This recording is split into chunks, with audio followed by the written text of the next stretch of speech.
Shalom, berjumpa kembali dengan saya dalam program Setiap Hari Bersama Tuhan. Biarlah kita terus dikuatkan dengan kebenaran firman Tuhan, sebab firman Tuhan berkata, berbahagialah orang yang hidup seturut dengan kehendak Tuhan. Saudara, hari ini kita akan diberkati firman Tuhan yang diambil dari Filipi pasal yang kedua ayat yang kelima. Hendaklah kamu dalam hidupmu bersama menaruh pikiran dan perasaan yang terdapat juga dalam Kristus Yesus. Saudara, acap kali pikiran kita dipenuhi dengan hal-hal yang membuat diri kita justru makin lemah. Rasa khawatir, tidak berdaya, ketakutan, keraguan-raguan, kecemasan, dan lain sebagainya.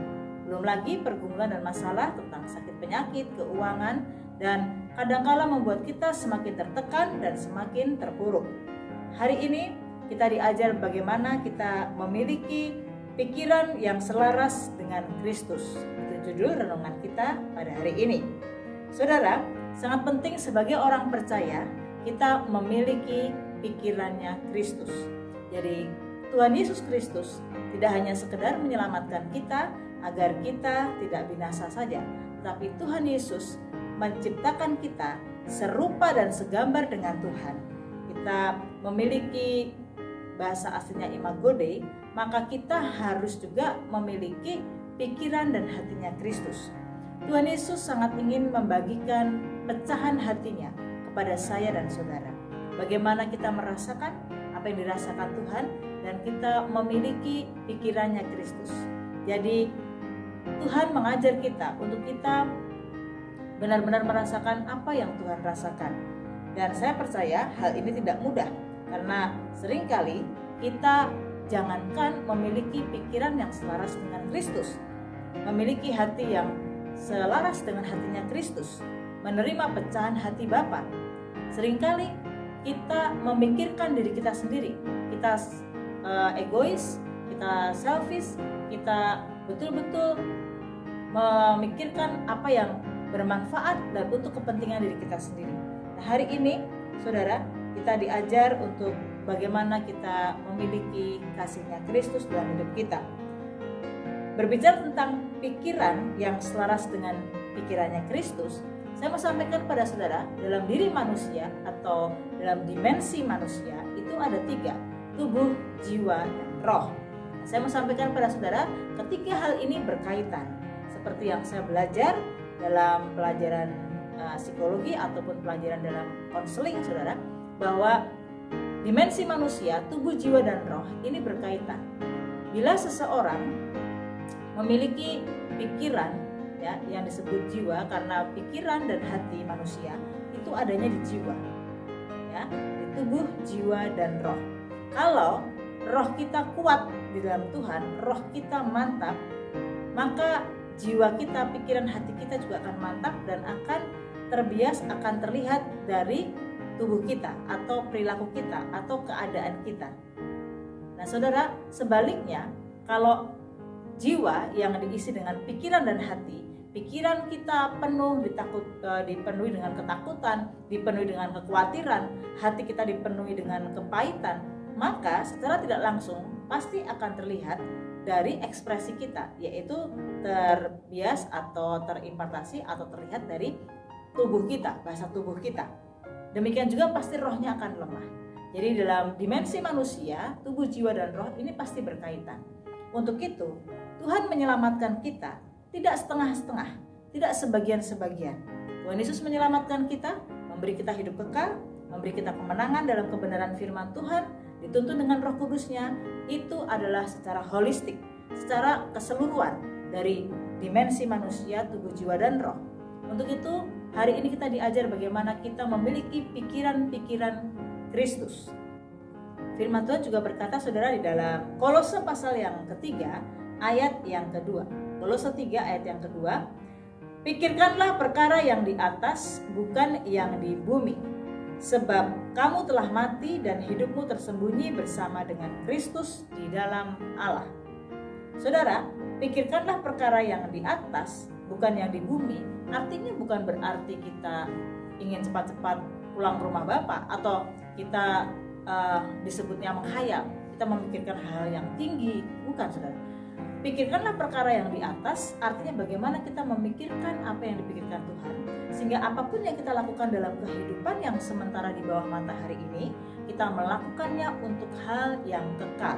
Sehingga apapun yang kita lakukan dalam dunia ini, kita lakukan semaksimal mungkin, sebaik mungkin, semurni mungkin di hadapan Tuhan, untuk kita persembahkan kepada Tuhan sehingga berkualitas sampai kepada kekekalan. Saudara, pikirkanlah perkara yang di atas, artinya juga kita diajar bagaimana kita memikirkan bukan hanya kepada hal yang kekal saja, tapi memikirkan, menerima tadi yang saya bilang pecahan hati Bapa. Kita betul-betul menerima impartasi dari kasih Tuhan, hatinya Bapa. Kita memikirkan apa yang Tuhan pikirkan. Dan apa kira-kira yang Tuhan pikirkan? Memikirkan perkara-perkara yang di atas. Pikiran yang selaras dengan Kristus. Itu kira-kira apa? Yang pertama saya mau sampaikan pada saudara. Pikiran yang selaras dengan Kristus, memikirkan perkara-perkara yang di atas adalah, saudara, memikirkan jiwa-jiwa. Saya mau sampaikan pada saudara, hatinya Kristus, pikirannya Tuhan, yang pertama adalah jiwa-jiwa. Bukankah saudara juga termasuk jiwa yang perlu diselamatkan? Mari kita juga memikirkan bahwa banyak jiwa-jiwa di luar sana yang perlu diselamatkan. Banyak jiwa-jiwa di keluarga saudara, keluarga inti saudara, keluarga besar saudara, yang sementara sedang menyaksikan tayangan setiap hari bersama dengan Tuhan, yang perlu diselamatkan. Itulah hatinya Tuhan, itulah pikirannya Kristus. Sebab Kristus itu memikirkan keselamatan jiwa-jiwa. Untuk itu ada Yohanes 3 ayat 16. Karena begitu besar kasih Allah akan dunia ini, sehingga ia mengaruniakan anaknya yang tunggal, supaya setiap orang yang percaya kepadanya tidak binasa, melainkan beroleh hidup yang kekal. Artinya saudara, bahwa Allah Bapa tahu saat Adam dan Hawa jatuh dalam dosa dan terpisah dari Allah, satu-satunya jalan harus Allah yang Maha Kudus, Maha Suci yang harus menjadi manusia melalui diri Yesus Kristus. Dan Bapa di surga memberikan anaknya yang tunggal, yaitu Tuhan Yesus Kristus, untuk menyelamatkan jiwa-jiwa. Jadi hatinya Bapa di surga, hatinya Allah, hatinya Kristus adalah jiwa-jiwa. Artinya saudara, mari kita tidak egois. Sebab saya tahu betul bahwa Tuhan yang saya sembah dalam nama Tuhan Yesus Kristus dan Tuhan yang saudara sembah adalah Tuhan yang tidak pernah egois. Kalau kita melihat dalam kitab Injil Matius, Markus, Lukas, dan Yohanes, dalam kisah bagaimana Tuhan Yesus selama pelayanan, Tuhan Yesus tidak pernah egois. Dikatakan pagi-pagi benar Tuhan Yesus sudah bangun, sebelum memulai segala pelayanannya, menyembuhkan banyak orang, Tuhan Yesus datang kepada Bapa di surga untuk berdoa. Dan sepanjang hari Tuhan Yesus memikirkan begitu banyak orang yang sakit disembuhkan, yang terhilang ditemukan. Untuk apa saudara? Karena Tuhan Yesus memikirkan jiwa-jiwa yang terhilang. Bahkan klimaksnya, dia mati di kayu salib karena dia mengasihi setiap jiwa-jiwa. Dan siapa yang menerimanya akan diberikan kuasa, bahkan keselamatan. Saudara, jadi yang pertama, pikirkanlah perkara-perkara yang di atas. Mari kita memiliki pikiran yang selaras dengan Kristus. Apa itu? Jiwa-jiwa. Yang kedua saudara, kita memiliki pikiran yang selaras dengan Kristus. Kita memiliki pikiran yang kita tahu bahwa kita memikirkan perkara-perkara yang di atas. Yang kedua adalah bukan hanya jiwa-jiwa kita selamatkan, tetapi kita diberikan kuasa untuk melepaskan setiap jiwa-jiwa itu dari ketertawanan. Yang pertama, kita bawa jiwa-jiwa, kita memenangkan banyak jiwa-jiwa yang terhilang, kita persembahkan untuk Tuhan. Itu karena kita mau selaras memiliki pikirannya Kristus. Yang kedua, jiwa-jiwa yang kita persembahkan, kita diberikan kuasa untuk melepaskan yang tertawan. Melepaskan yang tertawan, saudara, artinya bahwa banyak jiwa-jiwa yang tanpa mereka sadari, mereka sedang ditawan oleh kuasa kegelapan, ditawan oleh kedagingannya sendiri. Ada banyak orang yang tertawan dengan dosa. Ada banyak orang yang tertawan karena kesombongan. Ada banyak orang yang tertawan karena materialisme. Ada banyak orang yang tertawan dengan banyak hal, saudara. Untuk itu, banyak orang yang mungkin bisa hadir di gereja. Saya mau sampaikan pada rekan-rekan hamba Tuhan. Kalau kita adalah seorang gembala sidang, kita berpikir bahwa kita sudah memberi yang terbaik, makanan-makanan yang baik untuk domba-domba yang Tuhan percayakan kepada kita untuk kita gembalakan.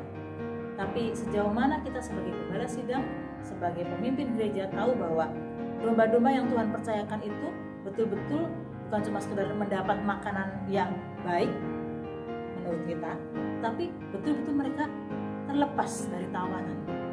Ada banyak para pelayan Tuhan yang kelihatannya memang hebat melayani, sebenarnya jiwanya tertawan dengan perjinahan, tertawan dengan kesombongan, tertawan dengan roh-roh kenajisan, dan banyak hal lagi. Saudara, sudah saatnya sekarang kalau kita mau selaras dengan pikirannya Kristus, kita tidak hanya bertanggung jawab untuk sekedar mengembalakan dan memberi mereka makan. Atau ini juga berlaku untuk semua orang percaya, siapapun saudara yang menyaksikan tayangan setiap hari bersama dengan Tuhan hari ini. Sadarkah mungkin kau bisa rajin ke gereja, keluar masuk gereja, kelihatannya hebat melayani, mendengar firman Tuhan, mungkin mengerti sejenak. Tapi yang saya mau sampaikan, apakah kau sadar kau sedang tertawan? Tidak mungkin orang tertawan melepaskan orang tertawan. Jadi kalau kita sebagai orang percaya sudah tahu betul bahwa kita sedang tertawan dengan roh kenajisan, tertawan dengan kemarahan, tertawan dengan emosi, tertawan dengan kebencian, tertawan dengan banyak hal, ditawan dengan tipu daya iblis yang terus menerus, saudara harus datang kepada Kristus. Tuhan akan melepaskan saudara. Setelah saudara free oleh kuasa darah Yesus Kristus, saudara akan diberikan kuasa juga untuk melepaskan mereka yang tertawan. Itu pikiran yang selaras dengan Kristus. Yang ketiga, yang terakhir saudara, memiliki pikiran yang selaras dengan Kristus. Mari kita mau belajar bahwa kita merelakan diri kita untuk dibersihkan. Sebab saudara, saya mau sampaikan kepada saudara, memikirkan perkara-perkara yang di atas yang selaras dengan Kristus. Saya ingin menyampaikan satu pemahaman bahwa firman Tuhan berkata, engkau akan melakukan perkara-perkara yang besar, bahkan lebih besar dari yang aku lakukan.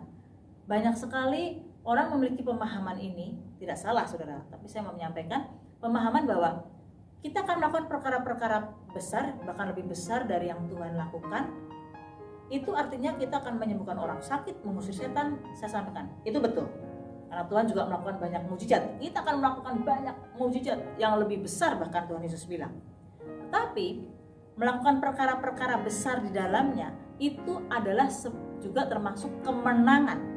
Saat engkau menderita, saat engkau dikucilkan, saat engkau mungkin tidak dianggap orang, saat engkau mungkin disisihkan, apakah engkau juga bisa meresponi itu dengan benar?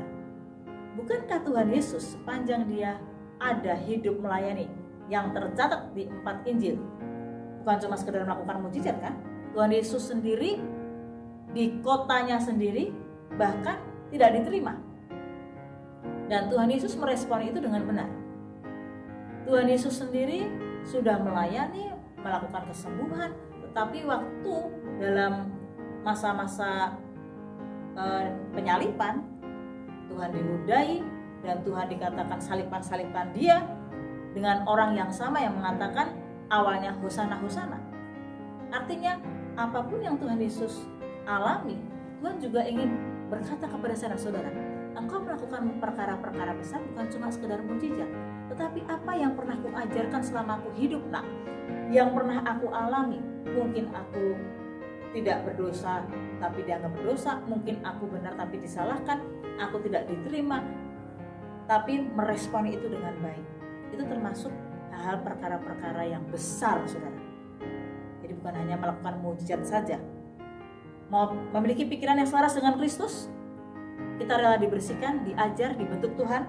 Salah satunya kita mau melakukan perkara-perkara besar seperti yang Kristus lakukan, memiliki pikiran Kristus. Jadi bukan cuma kita mau terkenal dan bisa melakukan mukjizat tumpang tangan saja saudara, tapi termasuk saat kita menghadapi pergumulan tantangan, kita tidak salah dipersalahkan, mungkin kita menghadapi sesuatu disingkirkan, atau kita punya pergumulan, respon yang benar seperti Tuhan Yesus. Waktu dia berada di Taman Getsemani, dia bisa sebenarnya menolak penyalipan itu, tetapi dia berkata, bukan kehendakku yang jadi Bapa, melainkan kehendakmu yang jadi. Itu perkara-perkara besar juga saudara. Apakah kita bisa dan sanggup melakukannya? Jadi ketiga poin ini, kalau mau memiliki pikiran Kristus, ingat, apakah saudara sudah memikirkan jiwa-jiwa atau masih memikirkan diri saudara sendiri? Apakah kira-kira sudah selaras dengan Kristus? Yang kedua, apakah saudara sudah lepas dari ketertawanan saudara? Sudah bisa melakukan juga perkara besar, salah satunya melepaskan yang tertawan. Yang ketiga saudara, untuk kita memiliki pikirannya Kristus, melakukan perkara-perkara besar, bukan saja kita bisa menumpang tangan melakukan mujizat yang hebat, yang kelihatan spektakuler, tapi saat mungkin kita dikucilkan, mengalami pergumulan, kita disingkirkan, kita mungkin dipersalahkan walaupun kita tidak salah, mengalami banyak tekanan, bagaimana respon saudara? Itu artinya memiliki pikiran selaras dengan Kristus. Mari kita tundukkan kepala, kita berdoa. Bapa di surga, kami bersyukur pada hari ini kami telah diberkati kebenaran firman-Mu. Bagaimana kami Tuhan diajar untuk memiliki pikiran yang selaras dengan Kristus, memikirkan perkara-perkara yang di atas, yang kekal. Artinya Tuhan, kami diajar untuk kami juga memikirkan apa yang ada di hatinya Tuhan dan di pikirannya Tuhan, yaitu jiwa-jiwa. Tuhan Yesus tidak pernah memikirkan diri sendiri. Tuhan Yesus selalu dalam pelayanan, bahkan sampai detik ini sedang bersyafaat untuk kami. Tuhan Yesus selalu memikirkan untuk keselamatan jiwa-jiwa. Tuhan, ajar kami Tuhan Yesus untuk kami sadar kalau kami masih berdosa, kami tertawan dengan banyak tawanan-tawanan yang memenjarakan kami Tuhan sebagai orang percaya. Kelihatannya kami melayani hebat, tapi belum tentu orang tahu apa yang menawan kami. Ajar kami datang kepada Tuhan, minta ampun di hadapan Tuhan. Tuhan, lepaskan kami dari keterikatan ketertawanan kami, sehingga kami boleh melepaskan orang-orang yang tertawan, dan kami boleh dipakai menjadi alat untuk kerajaan surga. Dan ajar kami Tuhan, untuk kami juga dapat melakukan perkara-perkara yang besar, bahkan lebih besar dari yang Tuhan lakukan. Salah satunya bukan saja melakukan mujizat yang luar biasa, yang spektakuler, dan akhirnya memunculkan kesombongan kami. Ampuni kami Tuhan, tapi yang lebih penting, kami bisa meresponi setiap pergumulan, setiap apapun yang mungkin Tuhan kami tidak dapat mengerti, dengan respon yang benar. Terima kasih Tuhan untuk firman-Mu hari ini. Kami telah diberkati. Di dalam nama Tuhan Yesus Kristus kami berdoa. Haleluya. Amin. Amin. Tuhan memberkati saudara.